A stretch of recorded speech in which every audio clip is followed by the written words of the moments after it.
people walk by. So let's get where are they now? I don't know where but wherever they turn up, I know that I will be wary of them, and unctuous and anxious with my umbrage and my undulating understanding for the unspeakable, the unrepentant, and the inveterate indiscretions and indulgences and appetites and fears and proclamations and prognostications, perinations and prerogatives of my fellow man. You know, if you're gonna be a homeless person, you gotta learn to talk like a weirdo, you know. But now and then he's like, that weird homeless dude makes a little sense, mommy. Yeah, it's when they start making sense, my daughter, that I need to send you to boarding school. You gotta make more than cents, honey. You gotta make dollars. $1 is 100 cents. That man may make a lot of sense, but he don't not make $1 in a long time. And she's like, thank you, mother. Your wisdom is so wonderful. You're right, he's weird and crazy. You are my mother. He is a stranger.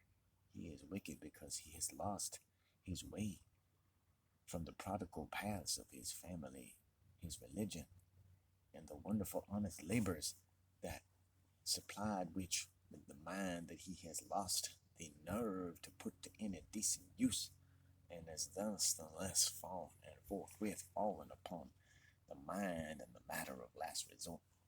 For the homeless coward who would not grab a sword or lift a rifle or do a day's work and get the money that the good Lord himself has showered upon his people, that they should walk in the ways of righteousness and do not the devil's work, that the idle man can but prevent himself from enjoying to his own doom. That's the training of my youth. Now, if you have a very high IQ, let's just say if you have a very high IQ, like astronomical IQ, like, there isn't a test that could really, you know, my IQ is in the top 1%, you know, and the only reason is probably because I'm Jewish. Jewish people have some of the highest IQ in the world. And they're just like, I mean, yeah, some of these people control the world. I think they used Jewish intelligence to try to fuck over the world, right? I think they've used Jewish wisdom. So the world seems like a form of Jewish torture for Jewish people and goys alike. It's like if Judaism got used by cancer to control the world. That's kind of what the world is like. There's a lot of Jewish themes, like the scapegoat, you know, which in the Jewish sense would be like a morality tale about not being fucking evil. The world uses it. It's like Sizzler uses cheap fried food. You know, it's just everywhere. It's like, whoa, that was something. It's something that you talk about not putting in your hot dog. You don't get the hot dog and the bun and everything else. It was what not to eat, not what to put your food.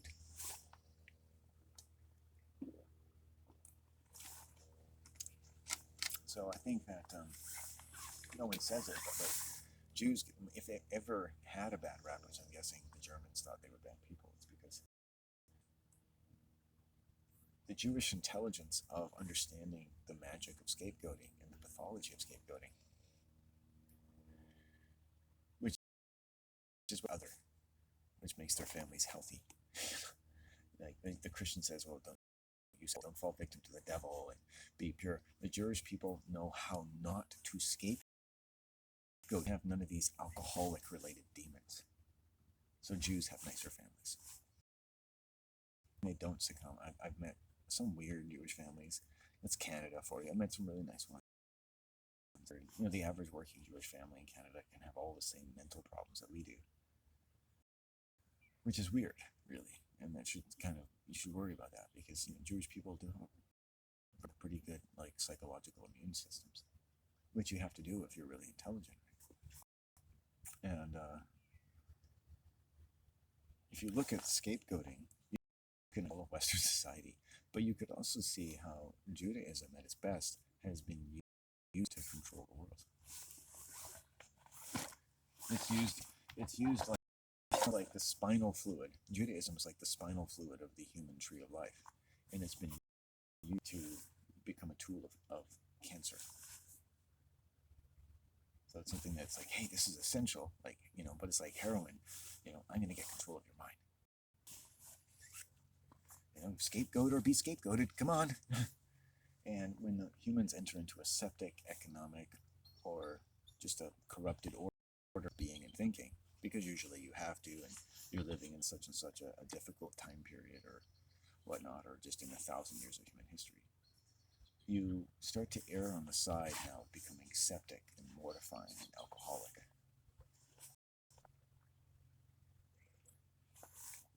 There are all kinds of different, more elaborate ways of talking about it, probably more clear.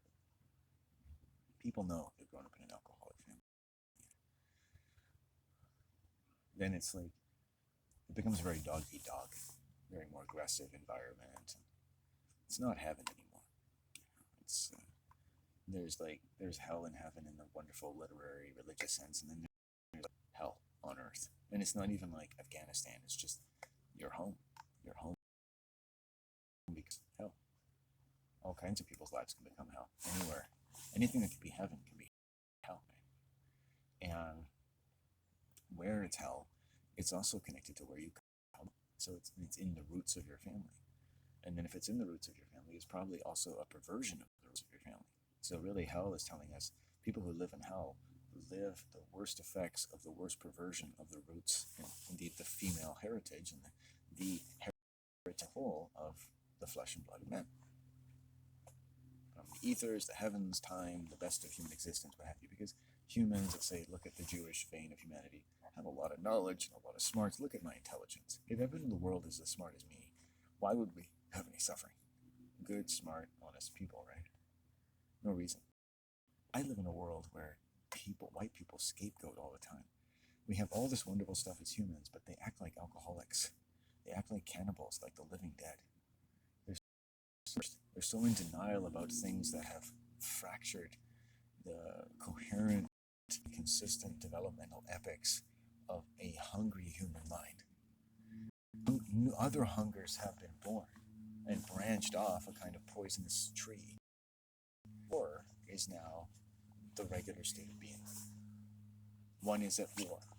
One goes to work at war, one comes home at war. Everything is at war. And sure enough, I'm no exception. I've had lots of dynamics in life that you might as well call them war, really, for all the difficulties they've given to me. There's some kind of war. It's like a storm in the human mind.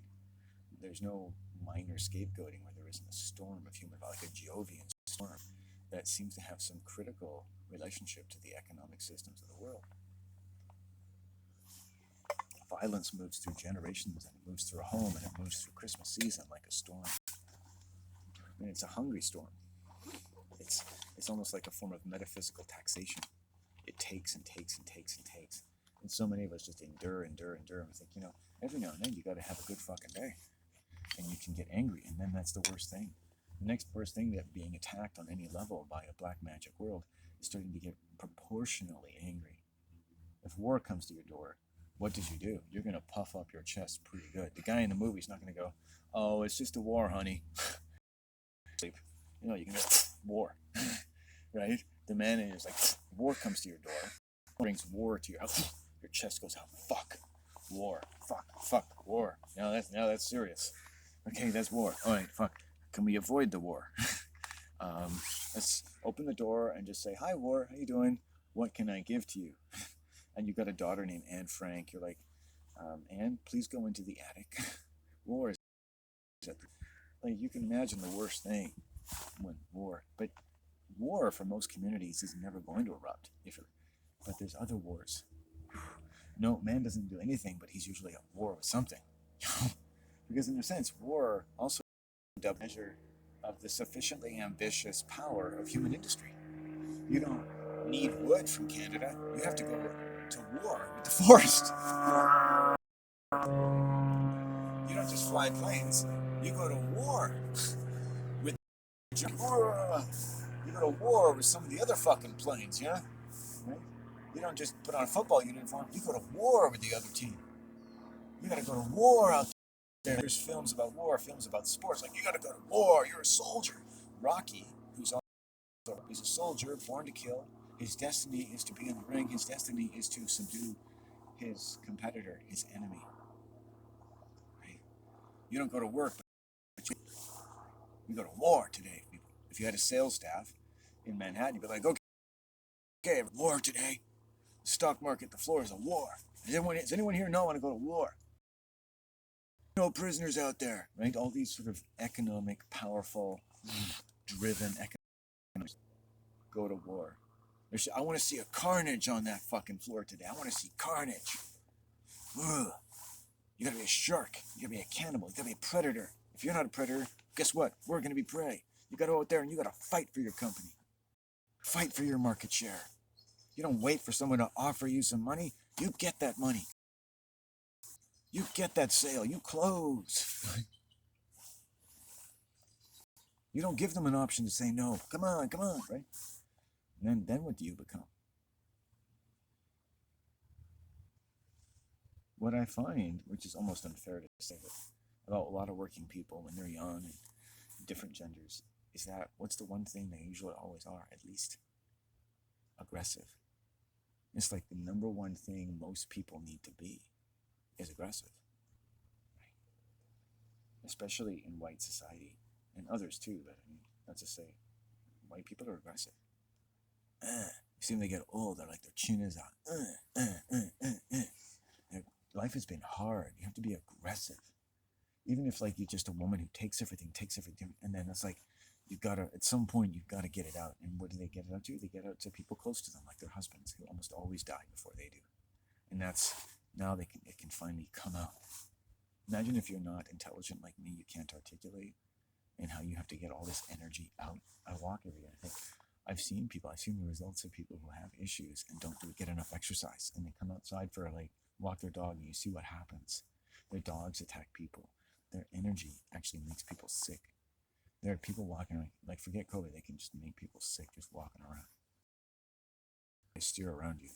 It's like I can smell you coming. It's like it can like change my days.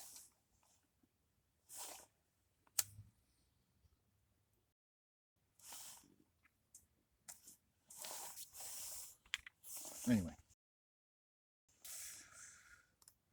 people walking around. It's a nice day. All right, got 18 minutes on the old doobity-doobity-doo. Are you ready to erase all the videos you made today? They may be.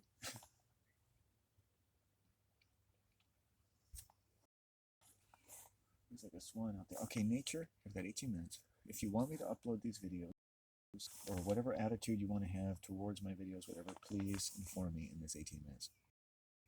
That's all I ask. I just need some help.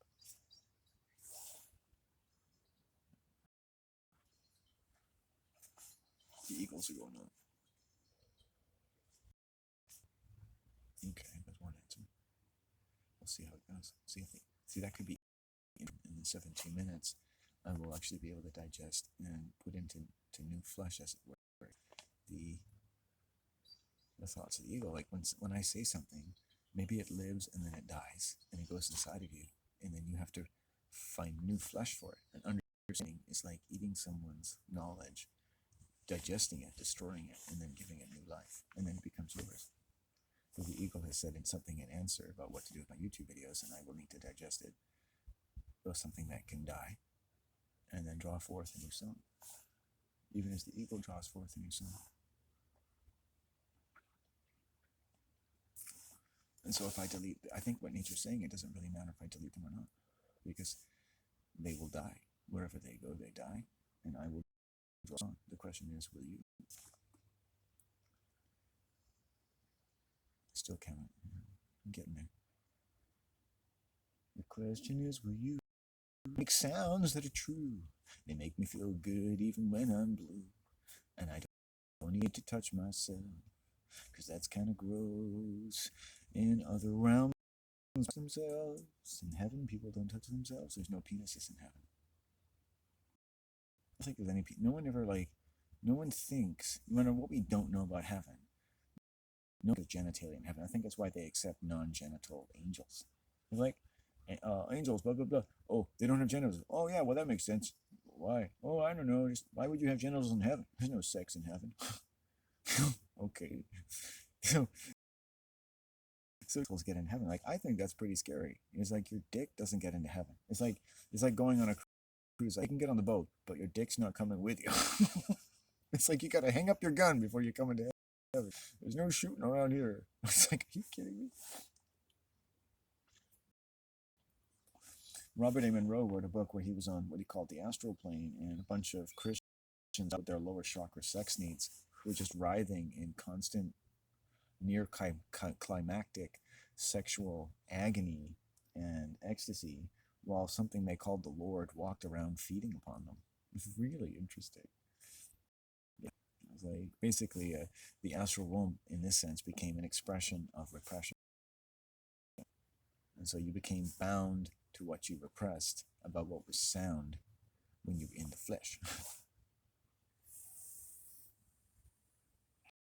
In this way that he continued lower chakra aspects into an astral realm of the dead, I think, shows that it wasn't really real.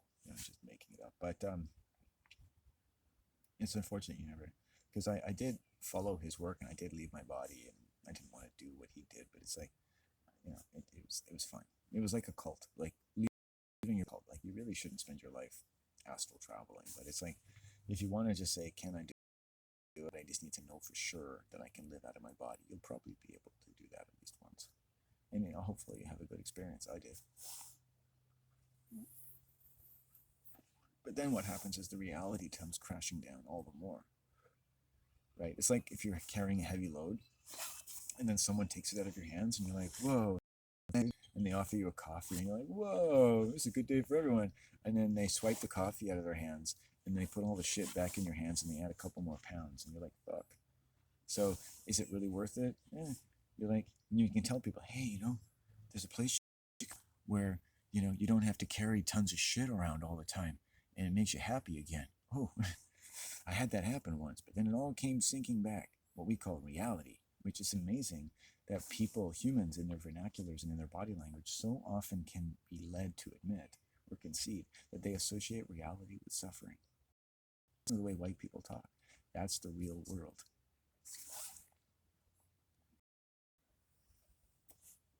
So yeah, we're kind of wavering between heaven and earth here, people. Whether or not I should upload these videos and whether or not there's some varmints out there who might hearken yonder for the types of wisdom flying out of my ass in my face. My face is making a place for the grace of the Lord. The ass in my face. This is the ass in my face. It's the asshole in my face. This is my ass. Do I have a soul? I have an asshole. Asshole. This is my asshole. I make words on my asshole. Sorry, a little bit racist.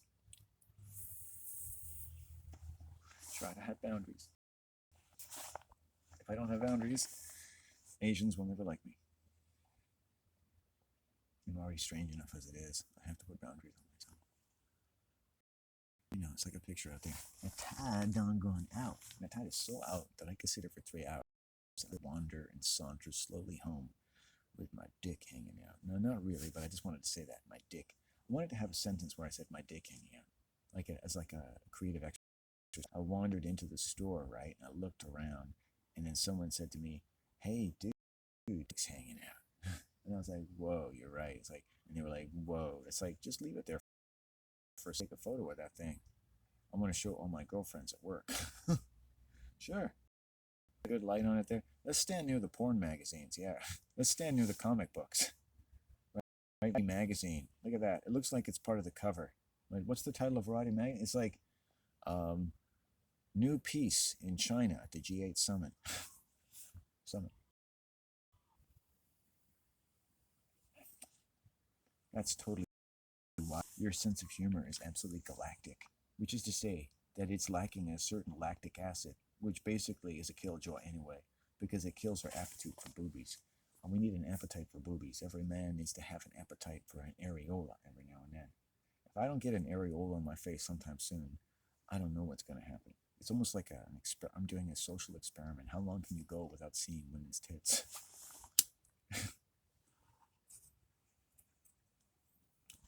I'm sure they're not that great, but having never seen one, I could stand to see a boob. I don't even dare think about what it'd be like to touch one. I'm not even in the vicinity. I'm not even in the universe. I'm not worthy. But maybe to see one, like real, and be like, maybe someone could just flash me. You know, one day some girl will just lift up her t-shirt and be like, these are they. Because she'll intuitively sense that this is something that I need to see. And I'll be like, thank you. You were listening to the spirit, weren't you? She's like, yeah, I was. Did the spirit tell you anything else? And she's like, nope. And she'll walk away.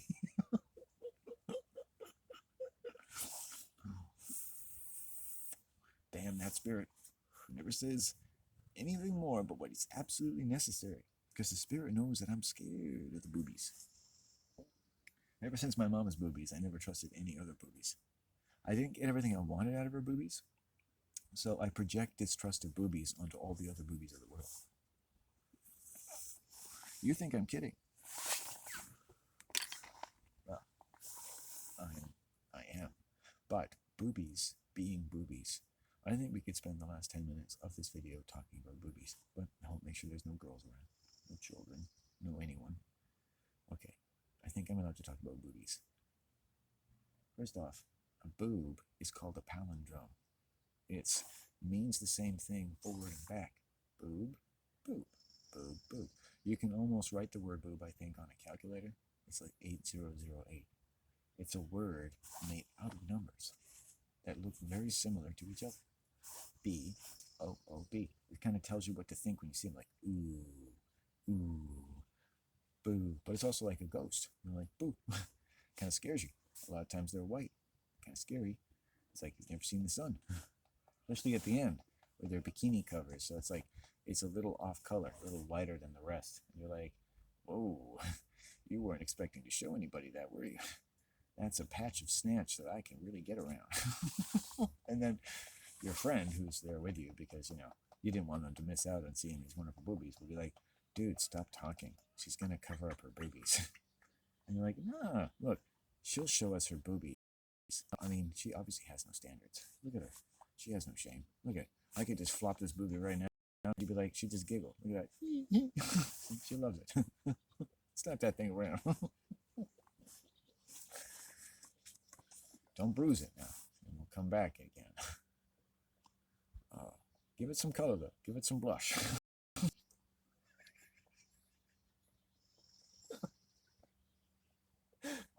Well, I figured we go to the next step. Imagining boobies, smacking them around. We don't know whose these boobies belong to. They're kind of lost and found.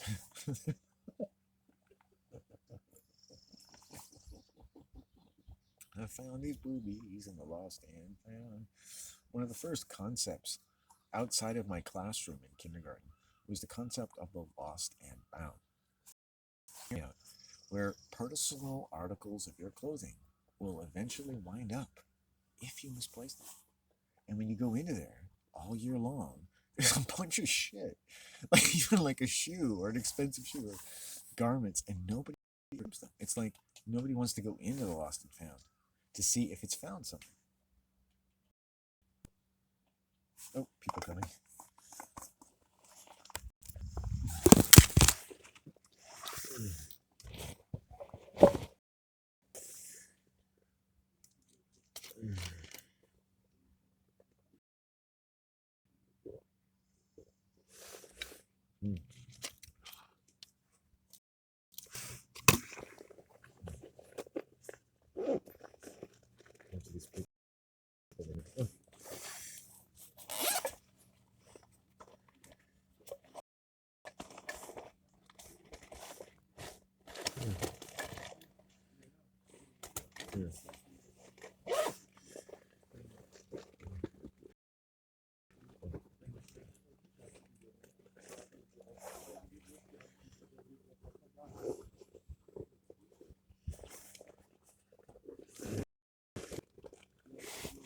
Sure, oh, there it is. Nice.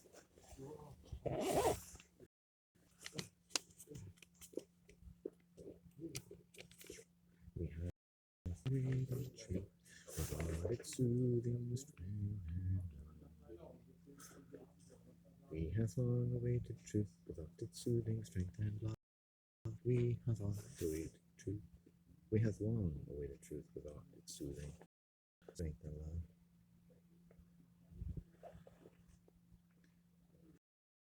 The mother of our nature.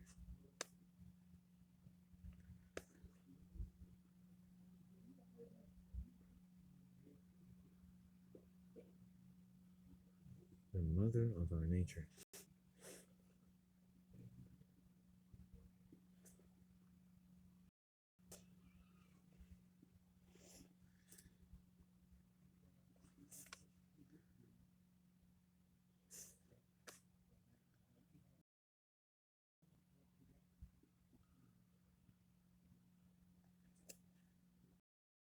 A celestial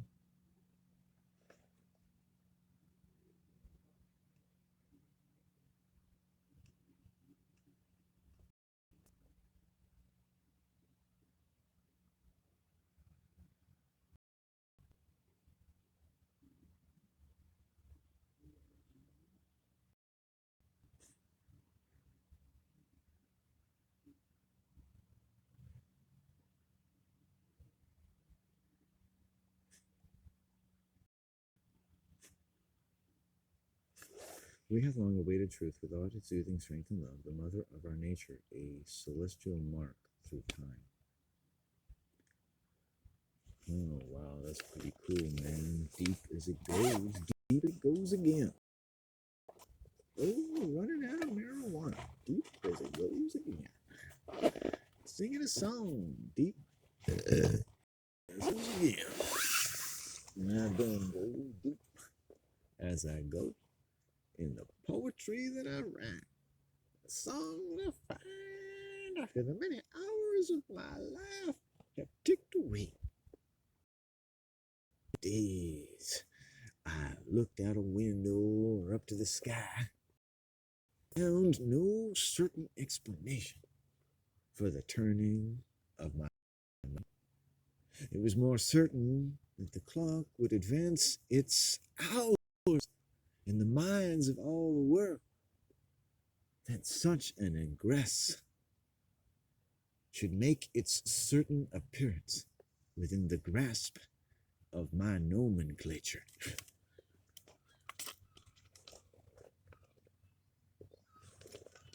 Time and change. Time and change. I don't always want it to change the way it changed. And sometimes it got better, sometimes it got worse.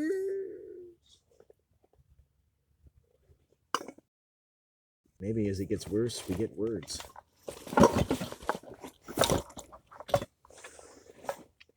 I got myself with the words. Strangest thing I ever did. I started with the words. Making words. Started with the words. Heading home, but it started with the words. Here we go. It started with the words. It started with the words. I don't know where it goes, but it started with the words. It snows. With the words. With the words. With the words.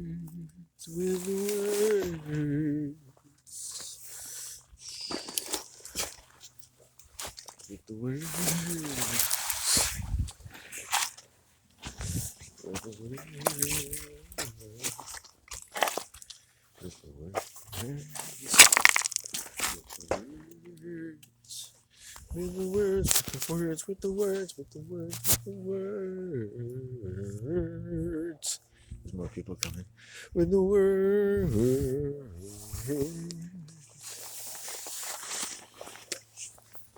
With the words.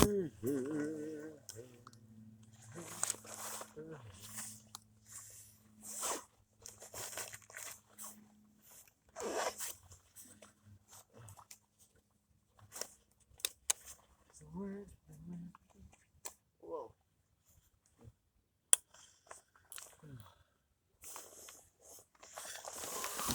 the words, with the words, with the words.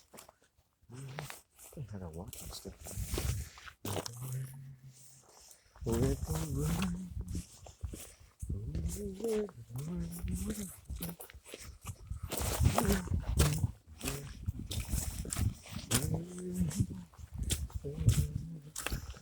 with the words.